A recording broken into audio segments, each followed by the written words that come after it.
So speaking on this channel is definitely not easy, especially as an adoptee, because of the stigma that we're either ungrateful or just not appreciative of our adopted families. And it's just very, very misunderstood by well-intended people. So I'm not saying that my parents did good or bad job. I'm just explaining my experience. And it really bothers me that adoption is so widely misunderstood, and the narrative is that, every adoption is beautiful and it's God's gift. Without our parents, we would be in a worse situation. Like, adoption is both good and bad. There's good parts and there's bad parts. Some adoptees kill themselves, and I was almost one of them. Some adoptees do perfectly fine and they live their lives happy. This channel specifically I created because there's other adoptees out there that might want to kill themselves. That is who this channel is for. My goal was to lower the suicide rate. If you do not understand that the suicide rate for adopted children, we are 4 times at greater risk than kept children to kill ourselves, unalive ourselves. That is the reason why I created this channel. So if you don't agree with what I'm saying, please do not listen to me, or listen to me. It doesn't matter. I can't control that. What I am here to do is help somebody who's struggling in adoption learn more about what to do and get the answers for themselves, because I was in that same situation with 0 post-adoption support. If you have a great adoption and you're on these videos, just mind your own business. Like, it's not your business. Like, all adoptions are not created equal. The ones that are struggling, that's who this channel's for. The ones who might want to blow their brains out, that's who this channel's for. The parents that do not understand why they've given their child everything that they think, and their child there's nothing else they feel like they can do for them except maybe send them away or, rehome them. And there's a lot of failed adoptions out there. That's who this channel's for.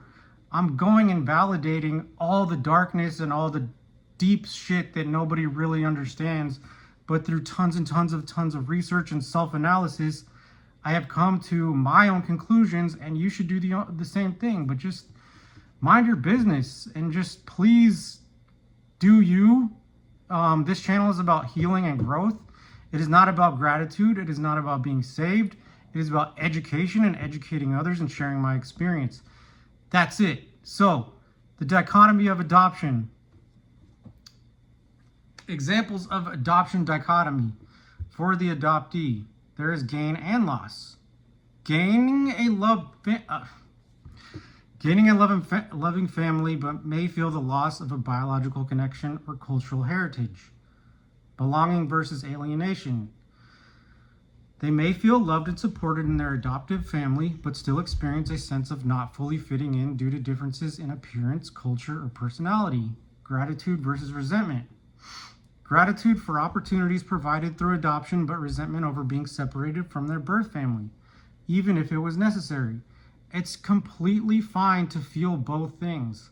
If nobody's ever told you you don't have to feel just grateful, all your feelings are valid and all your feelings are yours, and they're for you to explore and you to heal and grow from. If not, just keep doing you. I don't understand why people are so attacking if they're so happy, and just living this beautiful life. Why are you on other people's channels?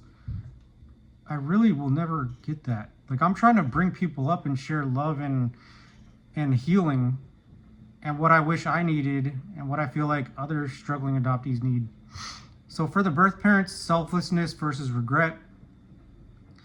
The act of placing a child for adoption may be seen as an ultimate act of love and selflessness, but they may also feel deep regret, guilt, or grief over the loss of their child. Relief and heartbreak. Relief in knowing their child may have better opportunities, but heartbreak over not being able to raise them. For the adopted parents, there's fulfillment versus insecurity. Adoption fulfills their dream of parenthood, but may come with insecurities about their child's bond with them or curiosity about their birth family. Joy versus guilt. Joy in raising their child, but guilt knowing that their gain is rooted in the loss experienced by the child and birth parents. Cultural identity conflicts, connection versus disconnection. In transracial or international adoptions, adoptees may have access to new cultural opportunities but might feel disconnected from their birth culture or racial identity. Adoption as a necessity versus choice. Protection versus separation. Adoption is sometimes necessary to provide safety and stability for a child, but it also involves separating them from their birth family, which can have lasting emotions. Now, this is my story. This is my experience. I was in a loving family. I was in a safe home. I was in taken care of and all the material things. But at the same time, I also experienced a separation from my biological family. At the same time, I lost my birth certificate. At the same time, I had parents that didn't understand my needs, that I didn't even understand my needs of cultural identity, of cultural celebration, living in a diverse neighborhood, having some sort of racial mentor, having a therapist as a adoptee that can help me talk through these things to say, hey man, yeah, you need to focus on learning your culture and your heritage. These things I can still do now, but I can't go back and change the past and the damage that was done by being told that I'm being ungrateful and lucky. Like, it's just, all I can do now is speak my story and my experience to help others and maybe validate some other adoptees and point them in the right direction to do your research. And that's all I can do. Can't really control what you guys think. Adoption, why understanding the dichotomy matters. Acknowledging these dichotomies allows for more compassionate and nuanced perspective on adoption. It helps adoptees and others involved process their feelings without dismissing or invalidating any part of their experience. It also encourages society to move away from oversimplified narratives of adoption as purely saving or traumatizing and recognizing it as a deeply complex human experience. So, the point of this video is that it's both. It's not all good, it's not all bad.